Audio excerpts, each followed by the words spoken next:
پیدائشی مسلمان اور نو مسلم کا فرق۔ کچھ عرصہ قبل ایک ویڈیو انٹرویو دیکھا تھا۔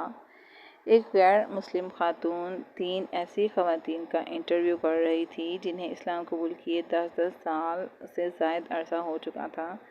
دوران انٹرویو اس نے ایک بہت ہی اہم سوال یہ کیا: ہم نے یہ بات نوٹ کی ہے کہ نو مسلم مساجد کی سطح تک تو پیدائشی مسلمان کے ساتھ گھل مل لیتے ہیں، لیکن کمیونٹی کی سطح پر ان سے کنی کتراتے ہیں، ان کے ساتھ دوستیاں نہیں رکھتے۔ اس کی کیا وجہ ہے؟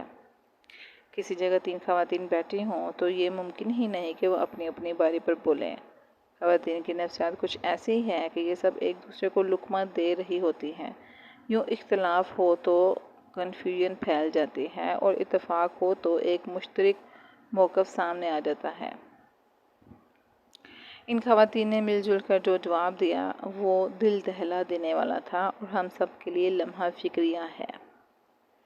جواب دیا: جی ہاں، ایسا ہی ہے، اور اس کی بہت گہری وجوہات ہیں۔ پہلی وجہ تو یہ ہے کہ ان کا اسلام باپ سے ملی وراثت کی طرح ہے، لہٰذا انہیں اس کی قدر ہی نہیں۔ دوسری وجہ یہ ہے کہ ہم میں سے کوئی عیسائی تھا تو کوئی ملحد۔ 9 مسلموں میں سے کسی نے بھی آنکھیں بند کر کے اسلام قبول نہیں کیا۔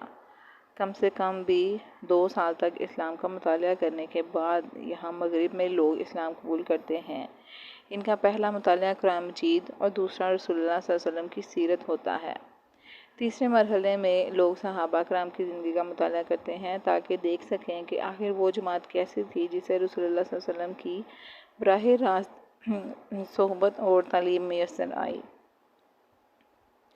چنانچہ اسلام قبول کرنے والے 9 مسلم جب یہ دیکھتا ہے کہ جو اسلام ہم نے قرآن مجید، سیرت اور صحابہ کرام رضوان اللہ اجمعین کی زندگیوں میں دیکھا ہے تو ان کے پیدائشی مسلمانوں میں دور دور تک نظر نہیں آتا، تو یہ فوراً سمجھ جاتے ہیں کہ اسلام پر زوال کیوں آیا ہوا ہے۔ ہم 9 مسلمانوں میں سے کئی ایسے ہیں جنہوں نے ہالی ووڈ کی فلم انڈسٹری، میوزک اور فیشن انڈسٹری کے کیریئر کو اسلام پر قربان کیا ہے، کیونکہ ہم اس کے کلچر اور آمدنی دونوں کو حرام سمجھتے ہیں۔ مگر یہ پیدائشی مسلمان تو یہاں مغرب میں نائٹ کلبوں میں ناچ رہے ہوتے ہیں۔ یہ کیسی مسلمانی ہے؟ اس سے بھی زیادہ افسوس کی بات یہ ہے کہ آپ کسی بھی 9 مسلم کا قرآن مجید سے متعلق انٹرویو کر سکتی ہیں۔ وہ آپ کو بتائے گا کہ قرآن مجید کے کن کن مقامات اور تعلیمات نے دوران مطالعہ سب سے زیادہ متاثر کیا۔ یہاں تک کہ آپ کسی بھی موضوع پر ان سے سوال کریں گے اس بارے میں قرآن مجید کیا کہتا ہے تو وہ آپ کو بتا دے گا کہ کہاں کیا کہتا ہے، لیکن یہی انٹرویو آپ کسی عام پیدائشی مسلمان کا نہیں کر سکتی، کیونکہ اس نے پوری زندگی میں کبھی قرآن کو کھول کر اس طرح سے مطالعہ کیا ہی نہیں ہوتا۔ ان کا تو آسان سا شارٹ کٹ ہے کہ کوئی مسئلہ پیش آ گیا تو مولوی سے جا کر پوچھ لیا، خود دین سیکھنے کی زحمت ہی گوارا نہیں کرتے۔ پھر مولوی خود ایک مسئلہ ہیں۔ ان میں سے جو عرب علماء ہیں یہ تو ٹھیک ہیں، ان سے آپ جب بھی دین کے حوالے سے بات کریں گے تو یہ اللہ اور اس کے رسول صلی اللہ علیہ وسلم کے حوالے سے بات شروع کریں گے۔ آپ اس آیت یا حدیث کے حوالے سے کوئی پیچیدہ سوال پوچھیں گے تو تب وہ آپ کو یہ بتائیں گے کہ مفسرین، محدثین اور فقہاء اس کی کیا تشریح کرتے ہیں، لیکن بات شروع قرآن و حدیث سے ہی ہوگی۔ اس کے برخلاف ایشین مولویوں کا سارا زور اپنی کچھ شخصیات پر رہتا ہے۔ آپ کوئی بھی سوال کر دیجئے، وہ کہتے ہیں ہمارے حضرات فرماتے ہیں۔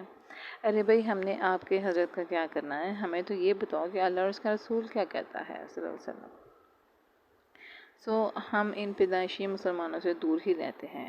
انہیں دیکھ کر لوگ اسلام سے متنفر ہوتے ہیں، اور درست طور پر ہوتے ہیں، کیونکہ جو عیاشیاں ہم مغربی 9 مسلمانوں نے اللہ اور اس کے رسول صلی اللہ علیہ وسلم کے نام پر قربان کر دی ہیں، وہ تمام عیاشیاں یہ پیدائشی مسلمان یہاں مغرب میں کر رہے ہیں۔ شراب یہ پیتے ہیں، زنا یہ کرتے ہیں، دھوکے یہ دیتے ہیں، بازار اور نائٹ کلبوں میں یہ نظر آتے ہیں۔ کوئی ایسی چیز نہیں جسے اللہ تعالیٰ نے اور اس کے رسول صلی اللہ علیہ وسلم نے منع کیا ہو اور یہ کرتے نہ ہوں۔ ہمیں ڈر ہے کہ ان سے تعلق رکھیں گے تو یہ ہمیں دین سے دور کر دیں گے۔ پھر ان میں سے ایک نے کہا کہ آپ یقین کریں کہ ایک پیدائشی مسلمان کولیگ نے مجھے یہ سمجھانے کے لیے ایڑی چوٹی کا زور لگا لیا اسلام میں چہرہ چھپانا ضروری نہیں، لہذا تم نقاب نہ لیا کرو۔ انٹرویو کرنے والے نے پوچھا، کیا چہرہ چھپانا ضروری ہے؟ وہ بولی، دیکھیں، اس سوال کا سوز ڈھونڈنا چاہیے۔ آپ جب اس کی تلاش میں نکلیں گی تو چلتے چلتے یا تو آپ لندن پہنچ جائیں گی یا واشنگٹن۔ مسلم معاشروں میں ایسے سوال مغرب نے انجیکٹ کیے ہیں۔ آپ کو یہ بات بالکل صاف نظر آ جائے گی کہ مسلم معاشرے میں اس طرح کے سوالات تب پیدا ہوتے ہیں جب کسی مغربی ملک نے ان پر قبضہ کر لیا ہو۔ اس طرح کے سوالات سے مسلم معاشروں کو تو کوئی کنفیوز کیا جا سکتا ہے، مگر ہم مغربی مسلمانوں کو نہیں۔ ہم چیزوں کا جائزہ سائنٹیفک بنیادوں پر لیتے ہیں۔ آپ کے خیال میں سائنٹیفک بنیاد پر نقاب کو کیسے ثابت کیا جا سکتا ہے؟ دیکھیں، ہمیں رسول اللہ صلی اللہ علیہ وسلم کے رخ انور کی ایک ایک تفصیل مل جاتی ہے کہ آپ صلی اللہ علیہ وسلم دکھتے کیسے تھے۔ خلفائے راشدین اور بڑے صحابہ رضوان اللہ اجمعین کے چہروں کی تفصیلات بھی مل جاتی ہیں۔ کیا ازواج مطہرات رضوان اللہ اجمعین کے چہروں کی تفصیلات بھی دستیاب ہیں؟ رسول اللہ صلی اللہ علیہ وسلم کی صاحبزادیوں کی شکل و صورت کیسی تھی؟ ان کا ڈیٹا کہیں دستیاب ہے؟ نہیں ہے۔ کیوں؟ کیونکہ وہ چہرے چھپاتی تھیں، مرد صحابہ نے دیکھا نہیں، اور خواتین صحابہ نے اس لیے بیان نہیں کیا کہ جس چیز کو نقاب نے چھپانے کا حکم دیا اسے کتاب میں کیسے ظاہر کیا جا سکتا ہے۔ مگر بہت سی نو مسلم خواتین بھی تو چہرہ نہیں چھپاتی۔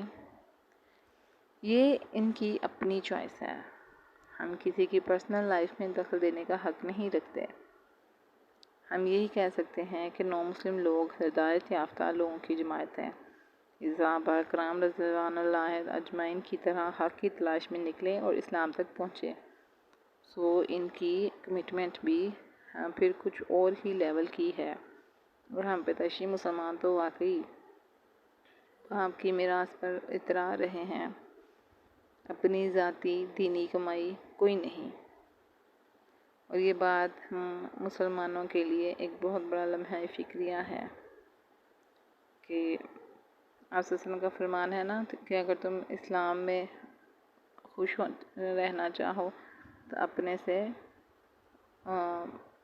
اعلیٰ کو دیکھو جو آپ سے اچھا ہے۔ تو میرا خیال ہے کہ آج ہم پیدائشی مسلمانوں سے بہتر یہ نو مسلمان لوگ ہیں جنہوں نے دین کو پڑھ لکھ کے اسلام قبول کیا اور اسلام پہ مکمل عمل پیرا ہونے کی کوشش کرتے ہیں۔ اللہ ہم پیدائشی مسلمانوں کو بھی اس طرح کا مسلمان بنائے جس طرح کا اللہ تعالیٰ ہمیں دیکھنا چاہتے ہیں۔